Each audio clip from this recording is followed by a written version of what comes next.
All right, welcome friends and allies to the Exploring More podcast with Michael Thompson. I am he, and I'm hanging out with my good friend SJ Jennings, who is always on the podcast with me. I think everyone, man, that's awesome.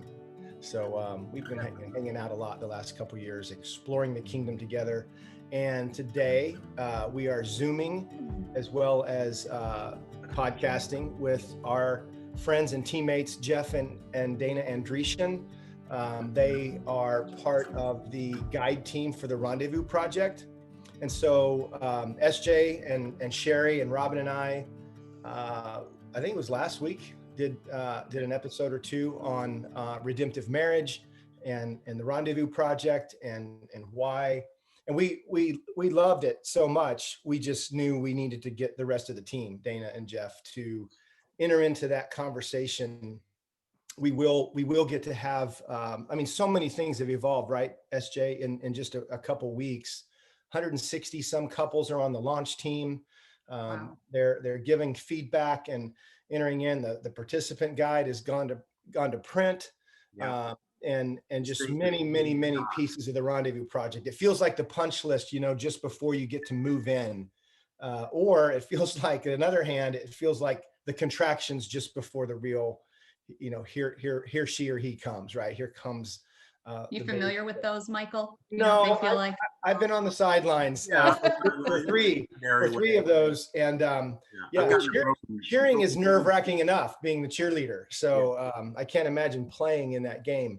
But She squeezed my hand so hard during childbirth, I think she broke one of my fingers. Ooh. That's my, I got to watch. You got a war wound, huh?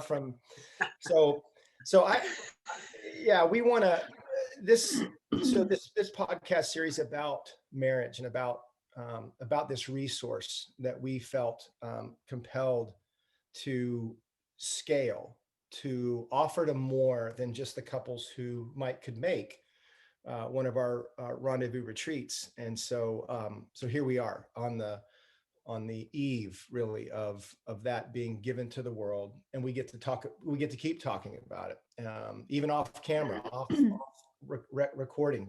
It was so fun to do, and yet it's such a hard thing to do. It's got its challenges, and we have walked with God in that the best that we could to navigate some of those creative things. But Jeff and Dana, go ahead, SJ. No, I just wanted to bring up, Michael, that back when this was still mostly a concept, the Rendezvous Project, we had the opportunity to sit down with John Eldridge and kind of talk with him about it and just kind of catch up with him. And we told him we were going into this endeavor to go after marriage and redemptive marriage, and he's like, "Are you sure?" Because of the enormous warfare, the spiritual warfare that surrounds marriage in our world. So we're, like you said, on the cusp. The ship is leaving the dock, and for the horizon, and we don't really know what destinations it's going to show up on, or we just know we're going to sea. So we'll see what happens. With my most adventurous friend Jeff Andrechyn, who loves the explorers and is an explorer himself. I really feel like, SJ, that ship came to port by even creating. We went to a land far away and creating it. The Rendezvous Project brought it into harbor, and now we are reloading for distribution. Now we are getting to take these things that we found, and the things that we have shared as couples. So Jeff and Dana, you guys have been with me and Robin the Rendezvous weekends for just give a little bit of your Rendezvous history, if you would. I mean, you guys have shared and offered me the boon houses and all of that. I actually have a thought about memories of the first time we were at the Rendezvous weekend. It was at Sugar Mountain in Boone, and we had all of these mountain lodges that we stayed at. And I loved the small setting and the intimacy and the opportunity to really get to know couples that you were with that weekend. So I'm saying that because with this Rendezvous project that we're releasing, we want more than just a few lodgefuls of people to be able to experience this weekend. And yet I still like the idea that it would be small and intimate and that you would do it with a group of people. Right. And so I think this Rendezvous project is the perfect setup to continue to have small gatherings with maybe people that you're journeying through life with in your marriages. Mm-hmm. So I just like that idea. I like the small, not the hundreds and thousands in the crowd. Yeah. Jeff, and I want you to share too, but I also want you to respond to this, because Dana, probably one of my greatest fears and concerns about this is it becomes academic, Mm-hmm. that it becomes a program, that it becomes, another one of those, a resource like that versus an invitation to a porch, an invitation to a living room, an invitation to a fire, that the environments we at Zoe so believe in the set table, or the the fire pit, and the living room, the porch, and where you go through this is as important as how you go through this. Yeah. And that it not be an academic voyage or an academic exploration, but rather a community, a conversation. That this is to facilitate. This is, as you do so well, Dana, this is to set the table for friendship and conversation and exploration with your spouse and with other couples. Go ahead, Jeff. Yeah. Well, I remember the first time going up there, driving up there and going, tell me again, we're on the speaking team here? Because when you look at our marriage, it is the tragic yet beautiful life of Jeff and Dana Andrechyn. And so I look at the speaking team and I look at Michael and Rob and I go, okay, I get it, but then it goes downhill pretty quick from there, and you look at SJ, who's on the downhill side. Yeah, you're on the down, who was married, divorced, but like SJ likes to say, his divorce didn't work out, remarried. You look at the trauma that we've gone through in our marriage, and then you go down the team and you go, wow, this is a real good cross section of marriages presented from a heartfelt way, not in a professional way. There's just no way, Michael, it would go to a program, because these are just people. It's almost like you get to listen in on private conversations about their life and their marriage. Yeah, and it's like you said, literally some pretty sad private conversations, some heartbreaking, heart-wrenching, when we think about what's shared there in the Rendezvous Project. We've heard that, SJ, from some of the couples that are responding early, to the early showings and the early viewings, right? Like, I can't believe you guys are so vulnerable. I can't believe you're, telling the stories of your sons and daughters, and, the times that, our marriages were thin and being, so attacked and under attack. I think back, you guys, because you've done this, all of you, and with Robin and I for years, that we would get phone calls from our home fronts that are figuratively on fire. Right. We had some of every Rendezvous project. There was that element, of the other side of the hill, Jeff, some of the stories that we could tell the next year, but because you were in them, you didn't want to talk about them. Right. You had to, address them from afar, but it just was so opposed, like you said, like John Eldridge said, like you mentioned, SJ. And so I love that about the speaker team being not professional marriages, but still amateur, right? In so many ways. Yeah. One year before we were coming up, we maybe it wasn't a rendezvous, but it could have been.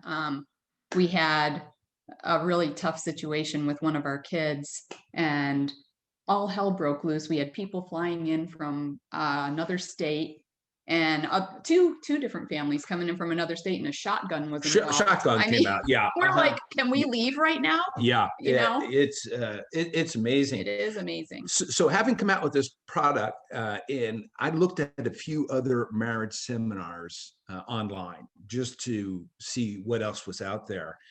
And one of the impressions I get right away is these people are good. They're great speakers and they're professionals. And you have a tendency to look at those professionals and going, well, sure, their marriage should be perfect because they work on it all the time and they're professionals. Well, when you watch our product, there's no way you would think any of us are professionals. And it really eliminates any excuses you have because we are just like you. Yeah, the distance between us and the audience is we are right there with you. We are in this together, but we have found a way to overcome in Christ, and we're sharing that.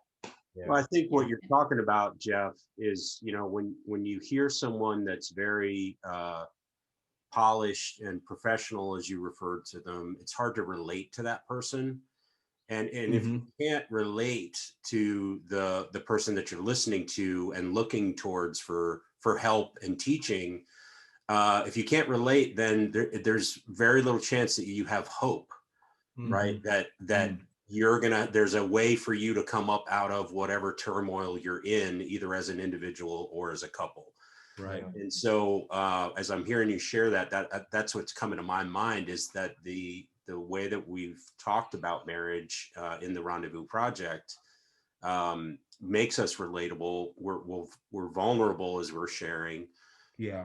And, that gives people hope for their marriage. As a matter of fact, when Sherry and I think I shared this during the Rendezvous Project, when we first shared our story in front of a large crowd about our divorce not working out, we divorced and got remarried to each other, and talked about all the issues that kind of led up to that. As soon as that moment was over in front of this church, this couple came walking up to us and said, "We're nowhere near as messed up as you two were, so there must be hope for us." You know, so, glad we could help, right? Well, if you look at the incarnation, you know, God leaves the heavens and puts on flesh and comes down and is a carpenter. And when he starts his ministry, he's walking around pretty much homeless. Well, that's a pretty approachable guy. Right. And I think that was us. Right. Yeah. I want to, so of the Rendezvous, when I think about the Rendezvous Project history, and I think of you guys, the Andrechys, Dana, we have to go back. We have to go all the way back to when you two invited Robin and I. Do you remember that story? Yes. Oh yeah. And could you share a little bit about that history? And you really let us come into your redemptive marriages, your redemptive community, the spaces that this was back. Yeah. Anyway, would you tell a little bit of that story? Because I think the history is.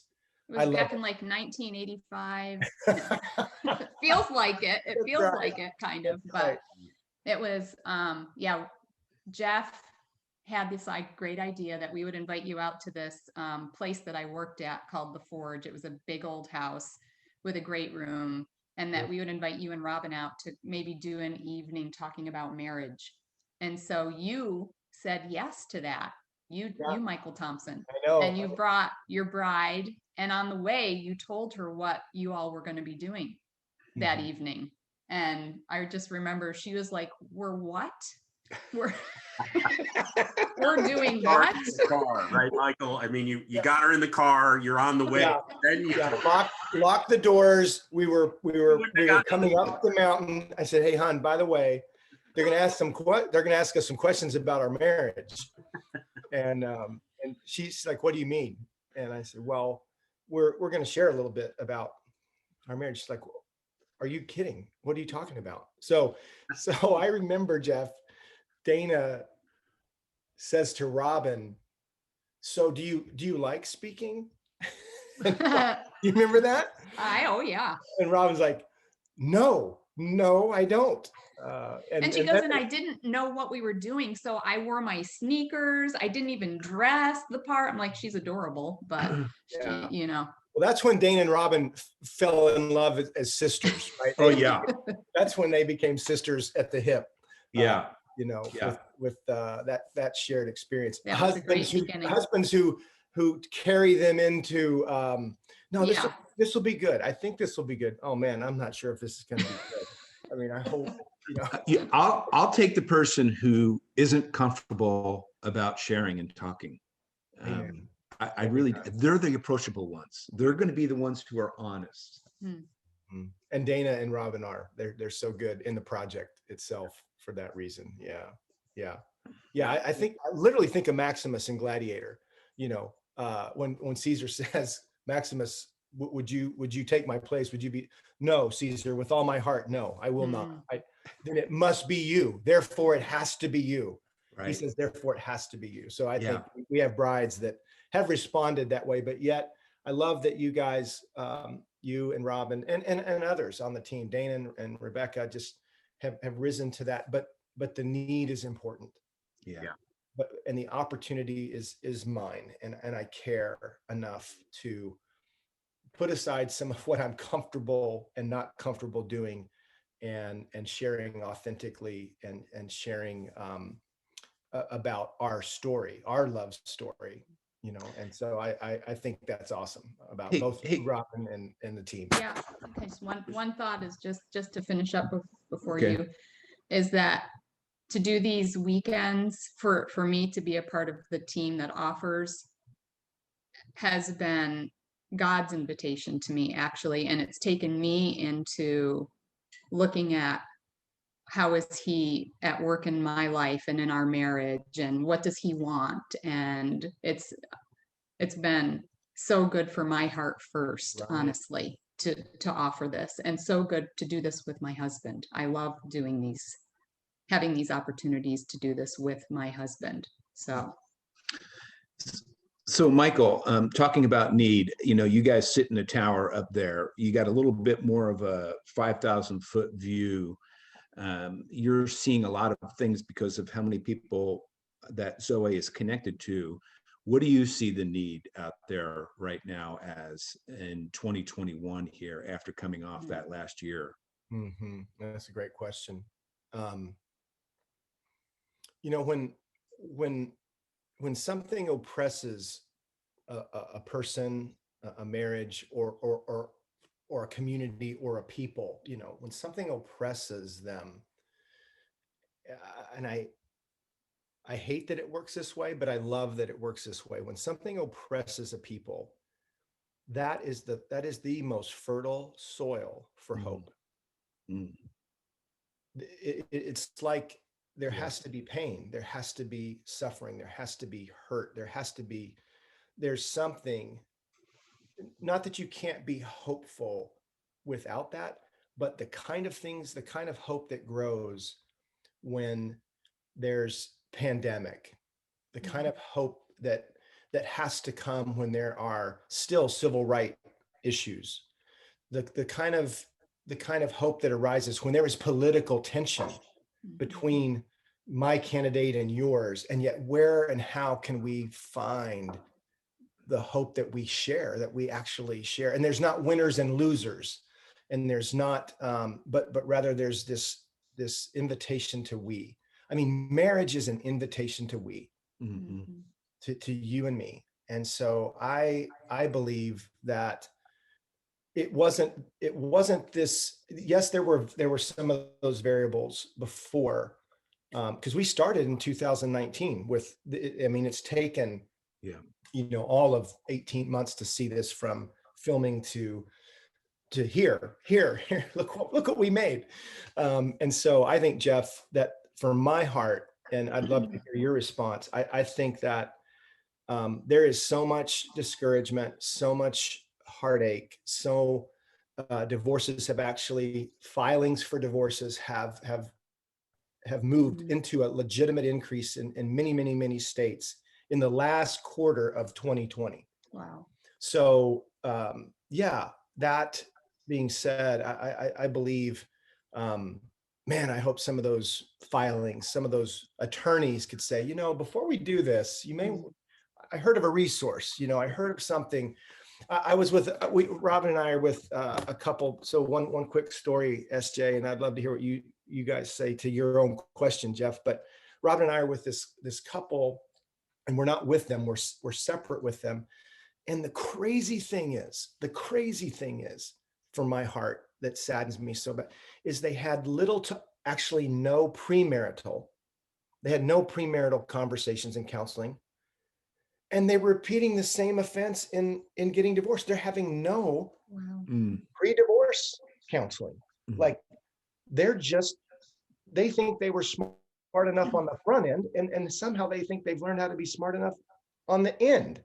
And it just, so I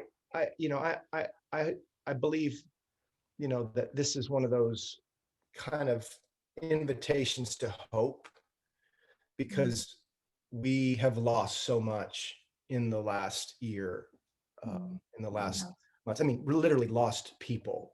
They have, their bodies have died, and they have moved on, and we're moms and dads and grandparents, and even the younger, so COVID did a number on hearts, which therefore will do a number in marriage, and a number on families, and a number in communities. So I believe the environment is so looking for the rain to come to this dry and a bit hopeless space. So got me wound up, Jeff. That's a great question. Good. Yeah. What do you guys think? Yeah. Well, our year started out with obviously leaving a 37-year career. Because of COVID. Right. And then we had this amazing cruise that was going to leave Copenhagen and eventually wound up in St. Petersburg. We just started with a lot of loss. And I have been in this game long enough to know, oh, God is up to something here. This is good, because I'm going to agree with what you're saying. The most fertile soil can come on the backside of some serious pain. That this is an invitation to growth. And Dana and I have learned, and this is to Dana's credit, we have learned how to go back to back, swords out in these environments of pain, that, hey, we're together in this. Let's go deeper into Christ. That in the land there are hills and valleys, but there are springs at the hills, and there's water in the valleys also. And it's always an invitation to more. That's not just a slogan at Zoe. We're about more. These are the environments sometimes that God creates for us to go deeper into Him and to press into Him. There is more to Him. And we're stuck at a certain level sometimes. We just get in our routine of doing things. And one of the things I'd like to suggest on a side note to people who are in the routine of marriage is this product that we're putting out, the Rendezvous Project. This offers you an opportunity to get past the routine because it's so interactive. I think that's the thing that sets this product apart from everything else, is you're going to spend time asking questions to your wife that you haven't asked her in a long time. Yeah. And this atmosphere provides an opportunity for that third party God to come in on these conversations. Yeah. So I agree with you, Michael. I think that this is fertile soil. The boys in the cave of Adullam were in debt, depressed, and generally discontented when they came to David. And in that, they were perfect. Yeah, they were ready. To find out they were really mighty men, right? Yeah. And I love that the Rendezvous Project takes couples into that ascent of, do you realize the glory of you two together in this world? Do you have any? And so to invite them to even smell or taste that, Dana, I think is part of the beauty of the Rendezvous Project. So before you answer, Dana, and then SJ, to Jeff's question, we're going to take a quick break and come back for the rest of the Exploring More podcast with Jeff and Dana Andrechyn and the Rendezvous Project. We'll be right back. Welcome back to the Exploring More podcast. Michael Thompson, SJ Jennings, hanging out with the one and only Jeff and Dana, the one and onlys, Jeff and Dana Andrechyn. part of the Rendezvous Project guide team, talking about the Rendezvous Project. And, you know, Jeff, you launched this significant question, you know, what are we seeing out there? You know, what from the tower, what condition are folks in, and how is this resource going to address that? What are we hopeful for in seeing this brought to people's hands and hearts, right? That in their marriages. And so, SJ, would you want to swing at that, and then we'll let Dana? Yeah. You know, in the first episodes in this series, we kind of talked about this a little bit, and my focus in that conversation was on, you know, the proximity of being in quarantine, not being able to go to work, or maybe, you know, a forced early retirement or something along those lines, puts you into proximity with your spouse, and it's you know, you maybe had been using work or other endeavors as a way to sort of avoid the things you needed to talk about in your relationship and avoid the conflict. But Jeff, as you're asking that question now too, I'm thinking, you know, what I want to encourage people that are listening with is the idea that if you've got something going on, or an issue in your marriage, or with you as an individual that you've been avoiding, that would be like avoiding a pain signal that you're getting physically in your body. You know, if you got a toothache, you know, if you ignore that joker long enough, you're getting a root canal or getting a tooth pulled out. So it's like, don't ignore the pain signal that you might be experiencing. And I want to encourage people to enter in with guidance, with counseling, with the Rendezvous Project, and be willing to enter into what it is that's going on, and go after some of the pain that you've been experiencing, because it's through the pain, to your point, Jeff and Michael and Dana, it's through the pain, it's through the difficult parts that you're going to find glory. You're going to find rescue. You're going to find redemption. And I think, you know, the soil, before it can receive the seeds for planting, it has to be turned over. It has to be tilled. It has to be, you know, for lack of a better term, I'm not a farmer, but, you know, ground up so that it's ready to receive and deliver the nutrients that kind of have been locked away under the soil. And that gets unearthed, and then the seeds that are planted can grow. And so there's an opportunity here. And just as Dana, you tee up what you're going to say, SJ, the beautiful reality of that is it happens in relationship. That's right.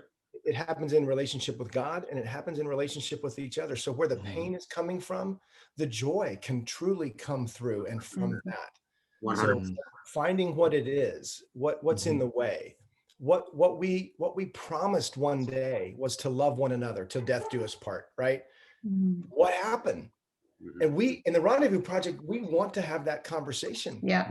We want to invite people, you know, what happened between I promise and happily ever after is very real.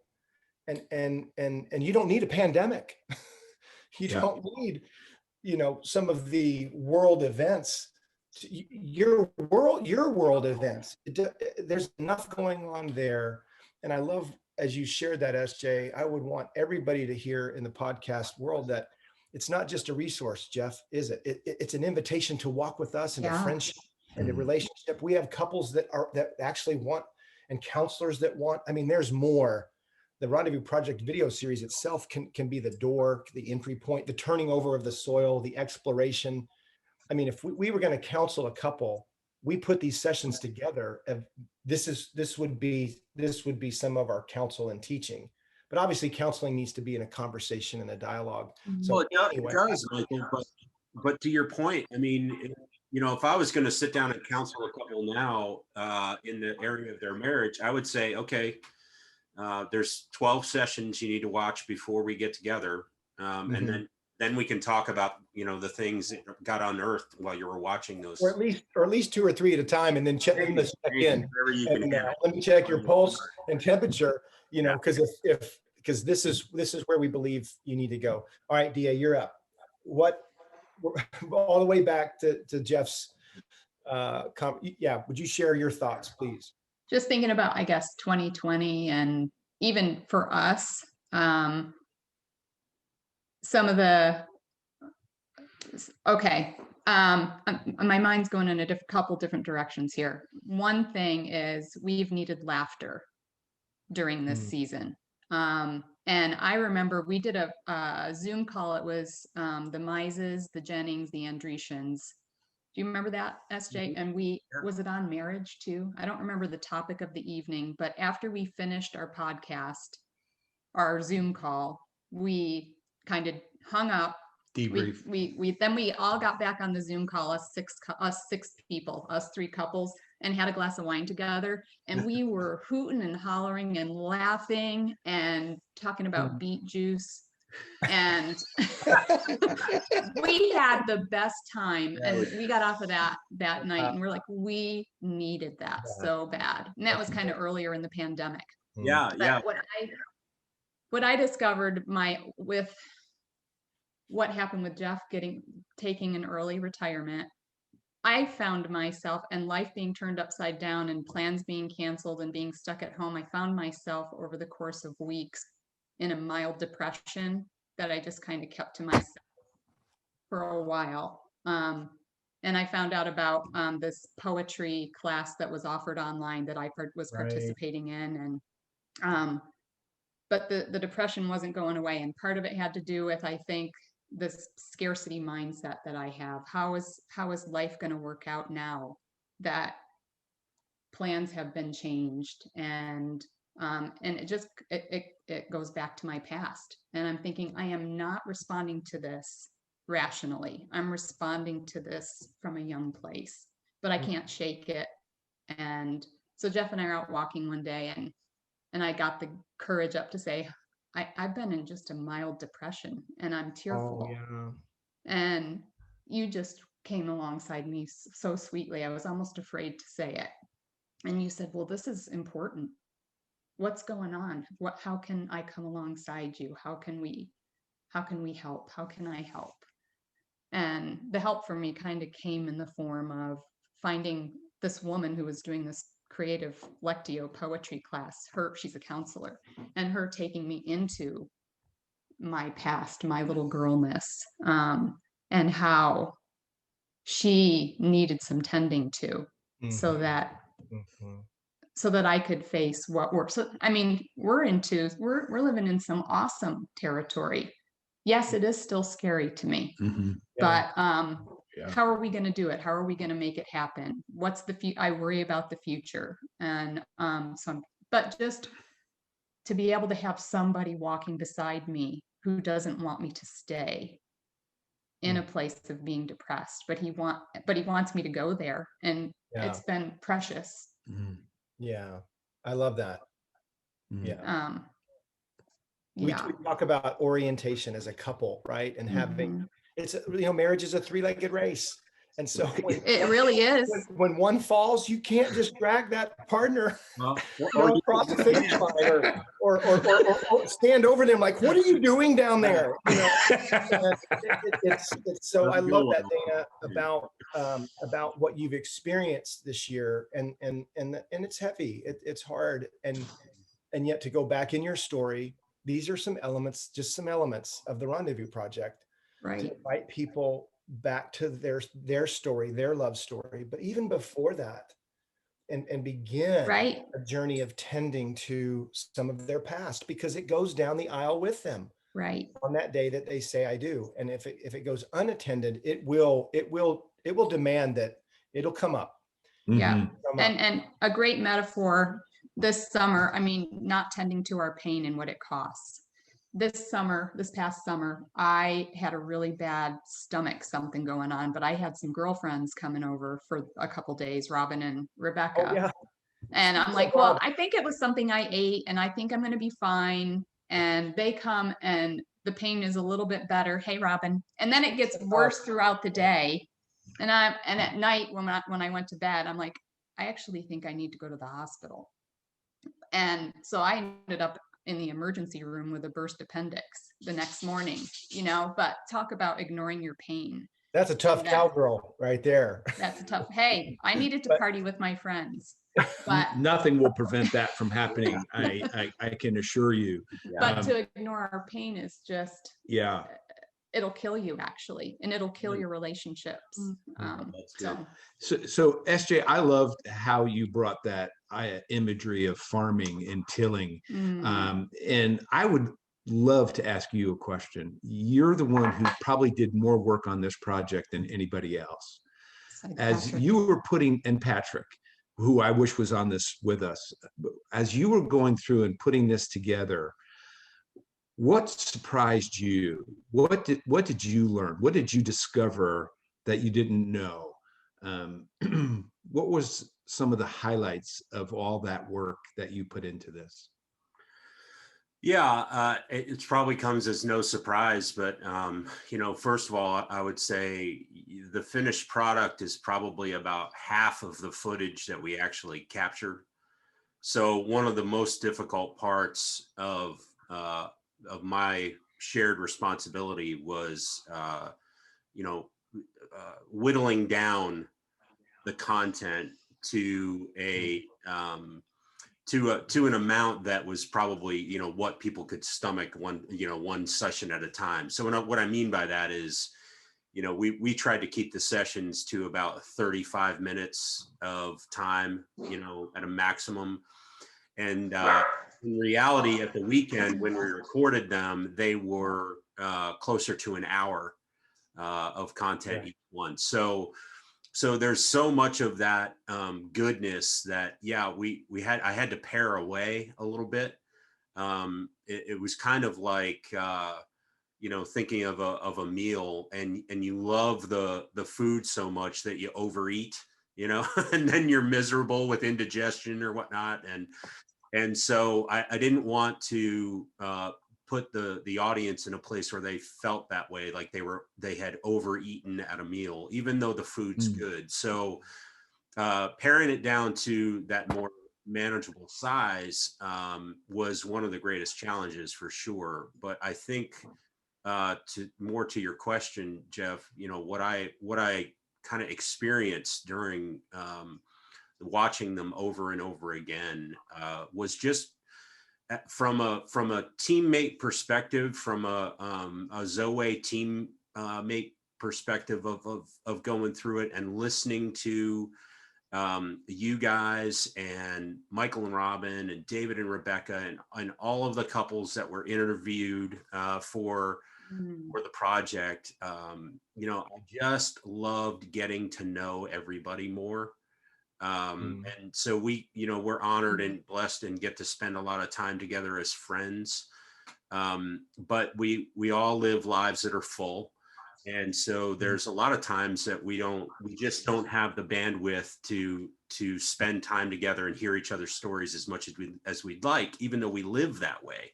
That's how we live. Especially when you're talking about, a dozen couples, that we're involved with either on the guide team or were interviewed for the sessions. So to go through and hear more stories, and I felt like I got to know each one of the individuals in the project a little more intimately, and that was fun. Yeah, that's beautiful. That's beautiful. If you think about Jesus, when he came and incarnate, he came out of community, Father, Son, and Holy Spirit, and that this seed that is in us is really we're meant to do this together. I think that's one of the things about COVID and being quarantined is how much we have missed that. And when you get together, and it is a way of bringing us back to the table together, watching this project. I think about too, SJ, as you shared that, how much gold is even not in the Rendezvous Project. Like in the editing process, when you look at the Gospels, Jeff, and Dana, it's not all the things. It's the things that was edited and trimmed down into the 25-minute chapter, or the couple hours that takes you to read a book. But John makes it clear, if I wrote down everything, the Apostle John says there's no library that could contain all the things that he said and did. So I we're was not just quite, reading that verse last night. we're not quite on that level, right, Dana? Yeah. We're not quite that level, taking 50 and 55 minutes and bringing it into 30. But, you know, there's so much more to be shared and said about marriage. But we believe, right, SJ, that this lends itself to a couple to moving in a direction. Yeah. Not necessarily answers, but a direction of conversation, exploration. Well, Jeff and Dana, there's clearly more to talk about. I think we got to do another episode. Yeah. And so I'm gonna land this from my pilot friend, Yeah. co-pilot to pilot.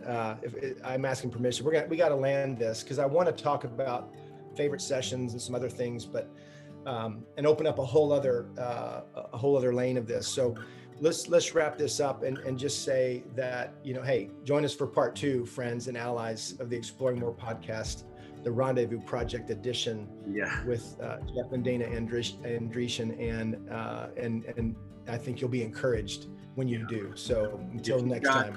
If you've got questions or comments, listeners, please email us at exploringmore@zoe.org. And if you'd leave us a rate or a review on your podcast platform of choice, we'd sure appreciate it. It helps us to be found out there. So until next time, right, Michael? Next time. All right. Keep exploring.